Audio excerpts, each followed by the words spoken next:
what's happening in this country should never happen. And we are going through, there's no doubt in my mind, we're going through a crucible of history.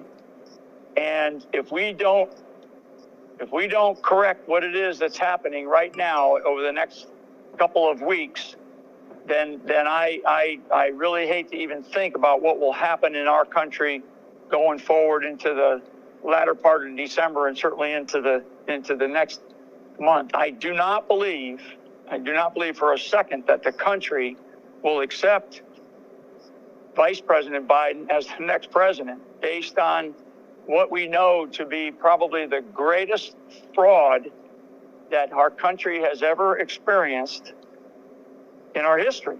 I mean, what we're seeing, what I'm in right in the middle of it right now, and I will tell you that, first of all, the president has clear paths to victory.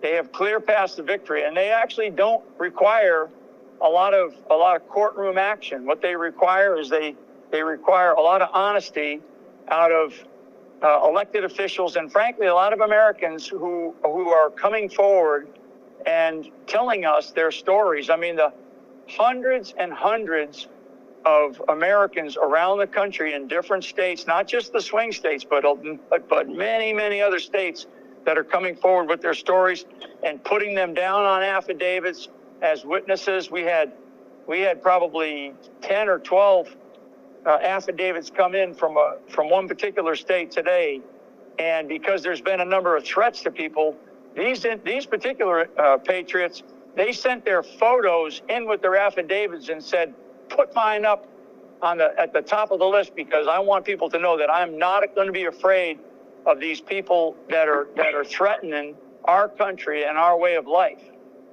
And so I say all that, and on one hand, and the other hand, as I just described, we have clear paths to victory for this president. And frankly, he's going to win Pennsylvania. He's going to win Arizona. He's going to win Georgia. He's going to win Nevada. He's going to win Michigan. And the other one that he's probably going to pull in is Wisconsin too, because there's a discrepancy in Wisconsin of 130,000 fraudulent ballots that they just found, they just discovered. So there's a lot of things happening, and it's all, to me, it's all positive. I was asked today on a scale of 1 to 10 who will be the next president, and I said 10, it'll be Donald Trump. It'll be President Trump. There's no doubt in my mind. There's no doubt in my mind that he won this election hands down in a landslide, probably somewhere between 350 and 400 electoral college votes.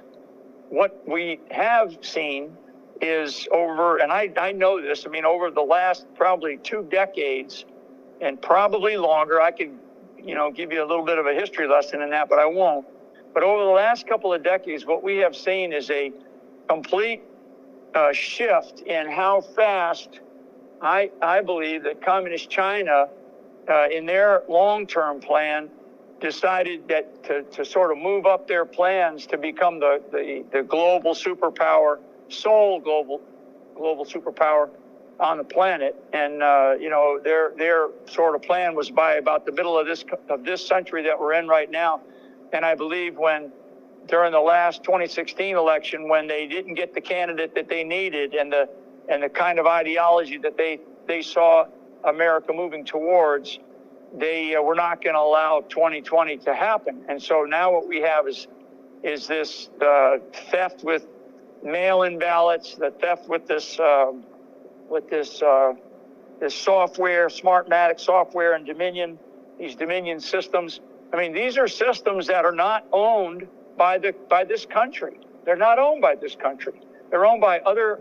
They were introduced into this country. I mean, how can we say, as the United States of America, how can we say that we accept a system that is not made in this country, and not even, and in many of the cases, the ballots aren't even tallied in this country? How can we say that here in this country, that we accept that? The one thing, and for you all and for all your listeners, the one most precious thing that makes me the same as the wealthiest guy or gal on the planet, or the poorest person on in America, what makes us equal? What makes us equal is when we go in to a voting booth and we close that curtain, or we go in there and we lean over to vote. My vote matters the same as the guy who's the richest guy, in America. It matters the exact same. That's where we are equal, and that's why this has to be fair and free. And it was not.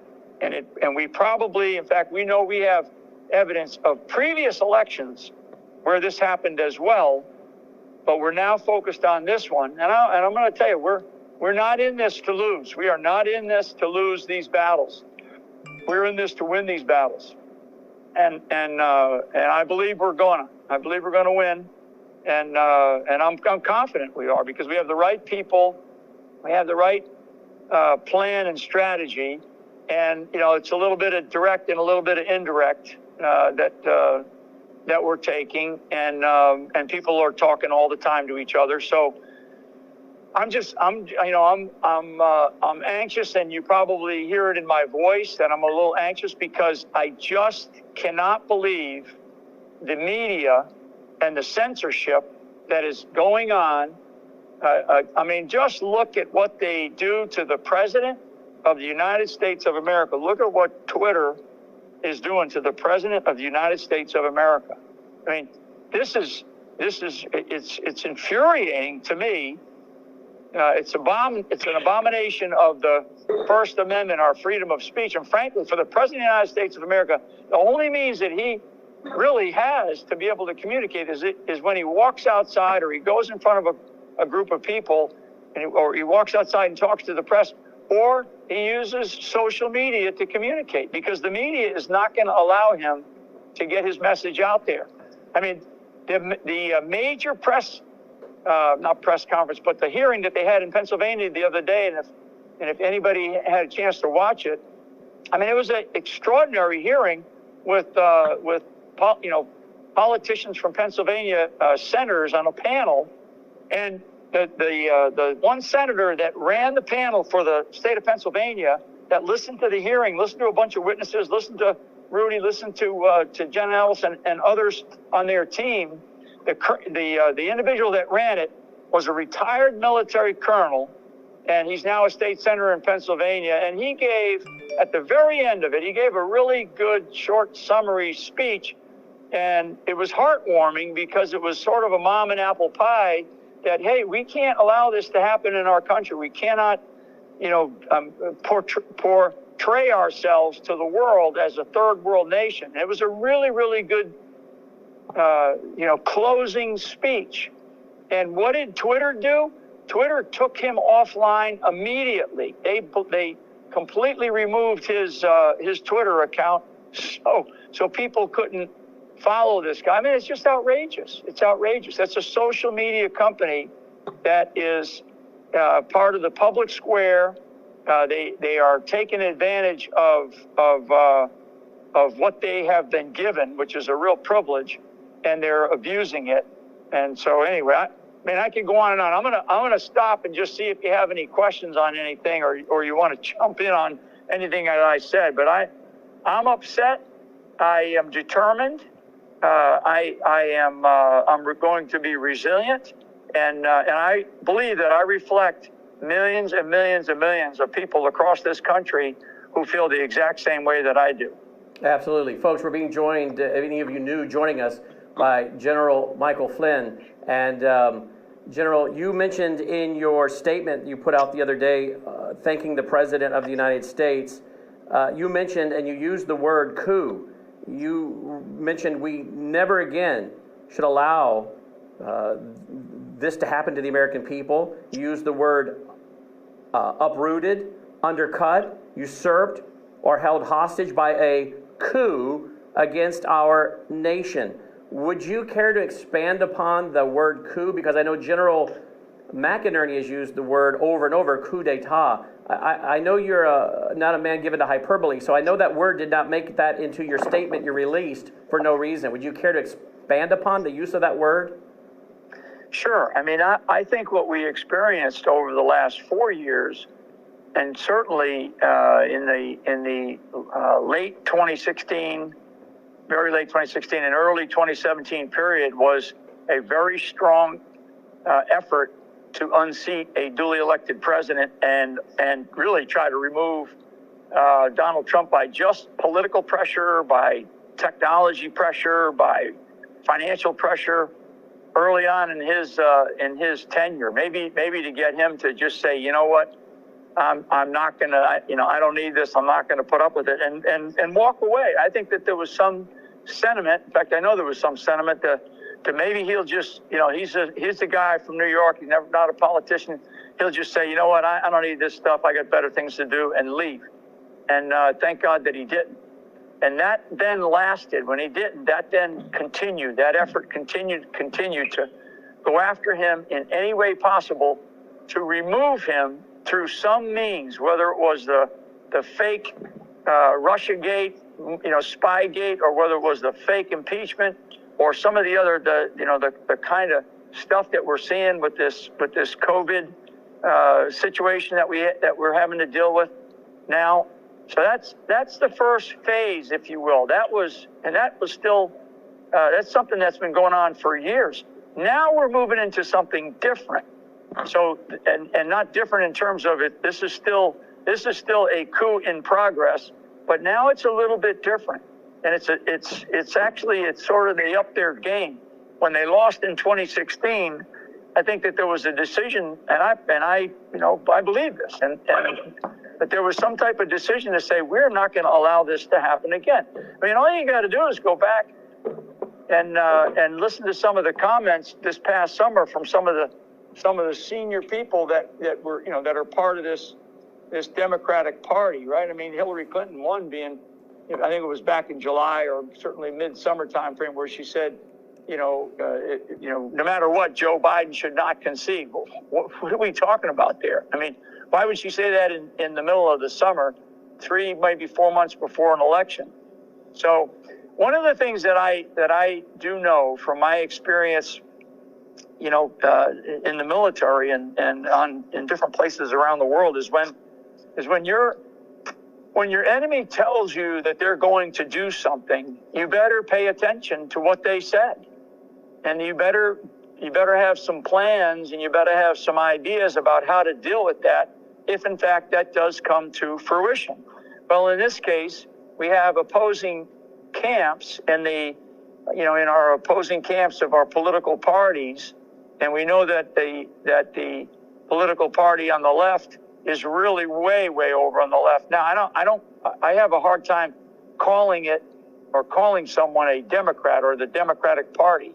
That's a name only, folks, because it's really the Democratic Socialist Party of America that has, usurped and taken over that element, and they are a very loud voice. And so they're Katie bar the door assault on us, on our country and our way of life, and they're doing anything they can right now to try to pretend like, okay, nothing to see here, and Joe's going to be our next president here.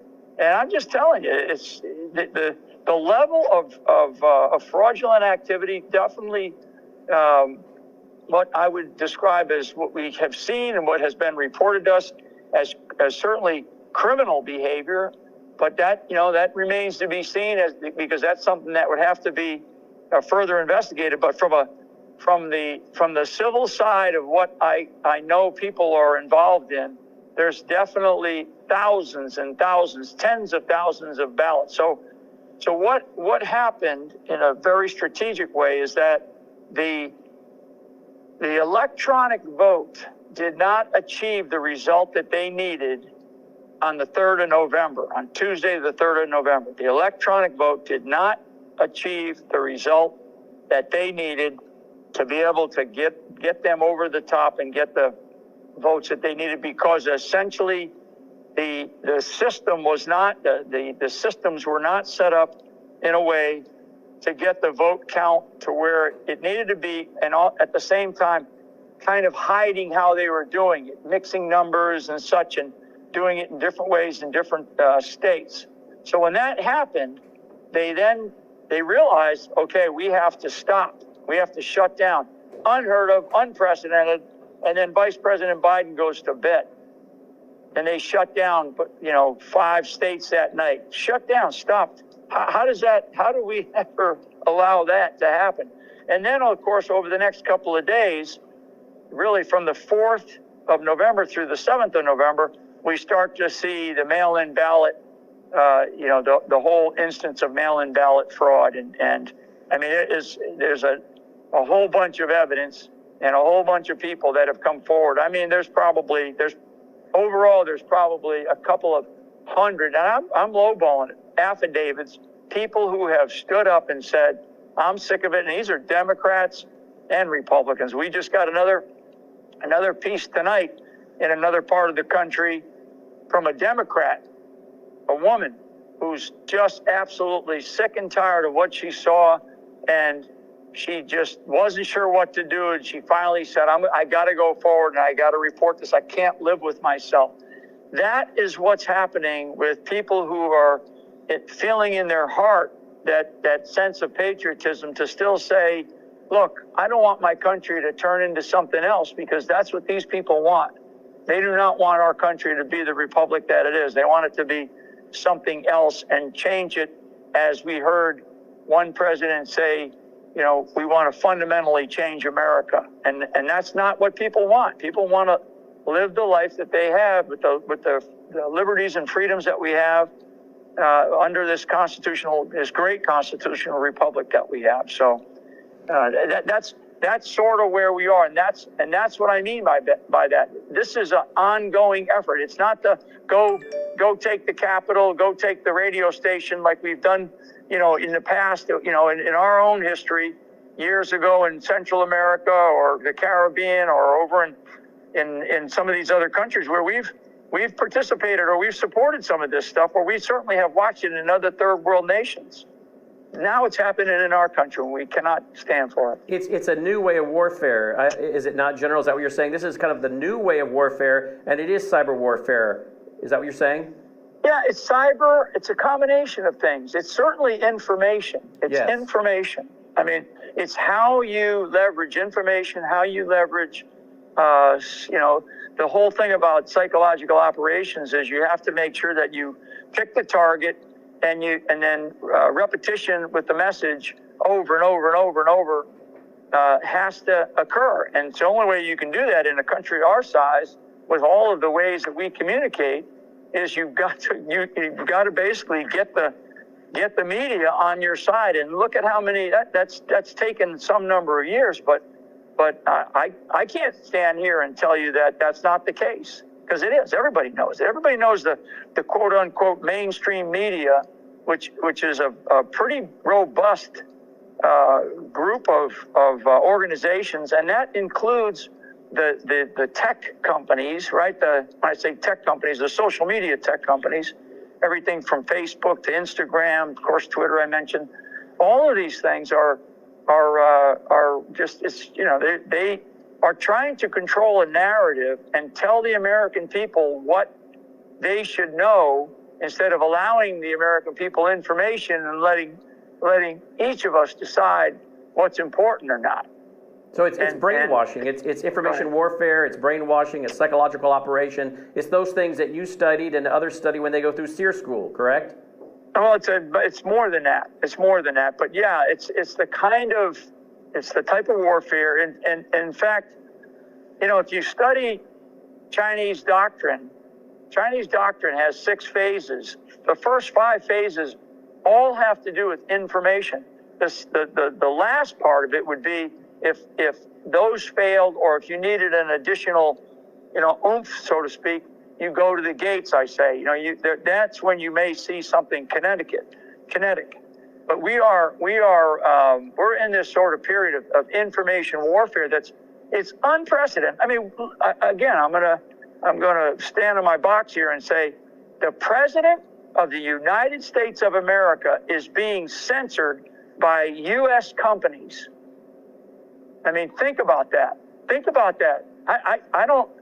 I'm at a loss sometimes when I talk about it, and I talk about it, a couple of times a day to different people in different groups, and I'm trying to say, okay, at a certain point in time, we have to, that has to stop being allowed. When a company says what you just said, Mr. President, is not totally the truth, or there's fraud involved here, or fraud hasn't been proven. I mean, how dare they do that to the President of the United States? Because he's not going to get a fair shot, going out into the mainstream media crowd. Look at the interview that he did. I guess it was yesterday, where he had somebody's talking to the President of the United States in his office there, and he had to counsel the person. Don't talk to me like that. Don't talk to the President of the United States like that. It's like a bunch of school punks in a schoolyard. You can't have that. We can't have that in this country. Debate and sharp questions, but not totally disrespect to not just the president. You may not like him, and that's fine. But he represents the presidency of the United States of America. He represents our flag, our Constitution, our country. And so actually, everything that we are experiencing right now actually is more than just an assault on President Trump. This is an assault on the American Republic, on this great country that we have, and people around the country. I know they're fed up with it, and they're not going to put up with it. And what they're waiting to see is they're waiting to see the outcome of their own elected officials in the states do their job, and just because CNN or Fox News or a governor or a secretary of state certify an election, if the state legislature has not certified the election, then it's not certified in a particular state. And if there's a challenge, and there's a legitimate legal challenge, then they can't sit there and certify it while there's a legal challenge ongoing. It's just not the way it works. So the media is not going to cover any of that for you. The big media, they're just not going to cover it. And it's sad, because they're trying to shove it down our throat. And the American public, they see right through it. Well, and we're thankful you came to us, one of the alternative media sites, and these are all growing rapidly, and when they all are added together, you're reaching millions upon millions of people through the new media. I don't want to keep you, General, longer than you want to stay. You've been very generous. I would like to ask you just a couple more questions. We have people that I know are getting frustrated. They're pacing the floor. There really is upsetting to them to see what the media is saying and how it's discouraging people. But you're telling them to hang in there, that this is going to all work out. I don't know if you can speak to it or not. If you cannot, just say so. But I know that Sidney Powell has been speaking about a lot of information that will be coming out. She wants to get it into court, not into the media to try it, but into the court. But can you or can you not speak to any of the hard evidence related to the server in Germany? I don't want to speak to that right now. Okay. She's mentioned it, and she's actually has some really good filings. They just filed another amendment, I believe, in Georgia. So they filed in Georgia, they filed in Michigan just today, and probably within the last hour or two, they just filed another amendment to those in Georgia and back again in Michigan. And I think the next couple of priorities, are looking at some of these other states where there's some big challenges. But you really do have to go and dig into. And this is the challenge. You've got to go and dig into the filings instead of reading a soundbite here or there, because it's our life. This is our country. This is the time in our history where if we don't get this right, this country is done. It will be over as we know it. And as I stand here talking to you, I'm not standing here for me. I'm standing here for my children, my grandchildren, and frankly, the beacon of hope that we are as a country. And I would say, I'll just wrap it up because I'm going to have to jump here. There are paths to victory. I mean, it's clear. And so key states are Georgia, Michigan, Arizona, Georgia, Michigan, Wisconsin, Michigan, Arizona, Nevada. I mean, there's ways that the president can get to, and his team can get him to the margin that he needs to win without Pennsylvania. But he's going to win Pennsylvania too. So I'll leave you and I'll leave the audience with this, because I don't want my tone to be so strong where you sense a frustration. I'm really not frustrated. I'm determined, and I am going to remain resilient to this assault that we have ongoing by elements in our country that are trying to tell us, don't look here, everything will be just fine. It won't be. We cannot have this. We cannot allow this. We are going to we're going to get this straight. We're going to straighten it out. It's going to be done properly. It's going to be done legally.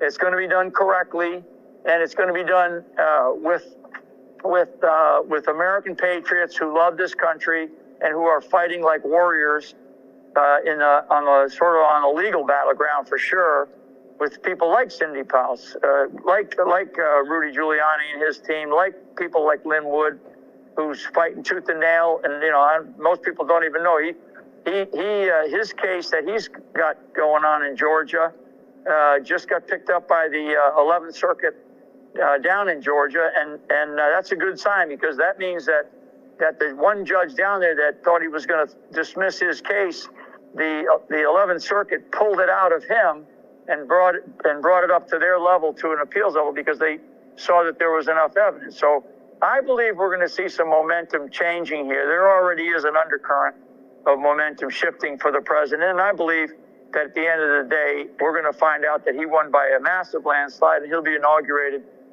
come this January. We have seen hoax after hoax after hoax perpetrated by the international corporate media and embedded globalist traitors inside of our government.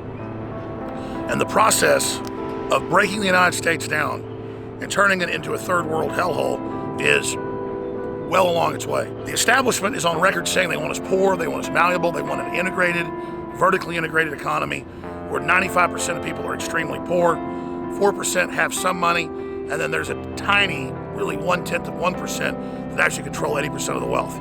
And worldwide, that is the model. The United States was the opposite. By 1955, the United States had 50+% of the world's GDP.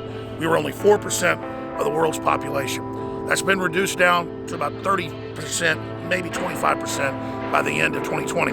It's rapidly going down, especially with the COVID lockdown. So when Ross Perot in the early 90s talked about a giant sucking sound sucking the wealth out of the country, he wasn't kidding. And they told us, don't worry, this is going to be a service economy where you'll be a barista or you'll work at a shop, and we won't have all that evil industry or farming. Big corporations will run all that. And that was really just getting us positioned for the Great Reset. And Klaus Schwab of the Davos Group, the Rockefellers, and all of them are on record saying that they're going to make you completely obsolete so they can then dictate to you social engineering programs like one-child policies, opting into being sterilized, death panels for old people.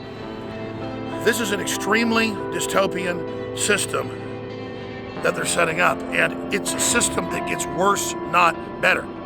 That's the Fabian socialist model that Eric Blair, aka George Orwell, wrote in 1984 to warn the planet about. He'd been in the Ministry of Truth. He'd been at the highest levels of the BBC. His family was at the highest levels of the intelligentsia, and he learned of their plan to build a society uglier and stupider and absolutely evil, so that it's totally controlled by these priests of power he talked about. So this is really a paradigm of abject evil, and we cannot surrender to it, because it's not just power for power's sake. It is power to have the will to destroy the vibrant human system irrevocably, so that humanity can never rise up against the ruling elite, because they want to have that control over the species itself to play God. And the average person doesn't think like this, so they don't understand why such evil could be carried out. But InfoWars understands this, and our worldview of exposing the system is now becoming the mainstream view. It's not one of these fake little political ideologies or rabbit trails the system puts out, but it's really the core operating system of the planet. And if we can get the public to stop caring about sports and sitcoms and fake left-right paradigm and actually dial into the social engineers and their master plan and how they're playing God, we are then on an even playing field with them because we understand their operations and they can be delegitimized very, very quickly. And so the fact that InfoWars studied their own white papers, their own documents, has effectively educated much of the public and some of the intelligentsia, like Tucker Carlson, Joe Rogan's getting educated, and others, shows us that as we get more and more thought leaders on our side, realizing this is a post-human nightmare system of transhumanists being set up, we have a fighting chance. And now that the enemy is so confident now in admitting all of their plans, that only boosts our credibility and your credibility more. So please continue to spread the word about Infowars.com and Newswars.com and Band.video, and keep buying the high quality products at InfoWarsStore.com, because you are the backers, not George Soros, but we the people that keep this on the air. And again, I want to thank you all. InfoWarsStore.com. InfoWarsStore.com. Keep us in the field. God bless and good luck. We always knew that a consortium of megacorporations were trying to take over the United States. We always knew that one day the U.S. would go under UN control if we didn't stand up and educate others and say no. But they didn't come with blue helmets with the military. They didn't come with foreign armies and aircraft carriers and fighter jets and bombers and people paratrooping out of the sky like Red Dawn. They came politically. They came in the name of fighting racism. They came in the name of giving everybody free stuff, free houses, free cars, free education. And now the United Nations is openly running Joe Biden and the Communist Chinese and their COVID-19 response, and censoring thousands of medical doctors and scientists all around the world that speak out and expose it. And we've seen massive censorship against the American people. And so now almost everyone's been censored or they've gotten in line, except for InfoWars. We're one of the last men standing, thanks to your support, your word of mouth, and your prayer. So please, go to InfoWarsStore.com today and get a classic InfoWars shirt. Get water filtration, get air filtration, get books, get films, and get the incredible supplements that are the highest quality you're going to find anywhere. Just like our information's hardcore, our supplements are powerful. I would check out DNA Force Plus. I'd check out X2 and X3. I would check out Vitamin Mineral Fusion, Ultra 12. Our fish roll is the highest quality. There are so many great products. But whatever you do, spread the word about the broadcast and know the enemy of America is hoping you don't take action. But the main rallying point for modern Paul Revere's is Infowars.com, Band.video, and Newswars.com as well. So again, I know you're taking action, and I salute you. Don't play it safe. Don't roll over. Don't be censored, or you're going to lose everything. Speak out and tell the truth today, and visit InfoWarsStore.com and get incredible products, or the biggest sales we've ever had at InfoWarsStore.com.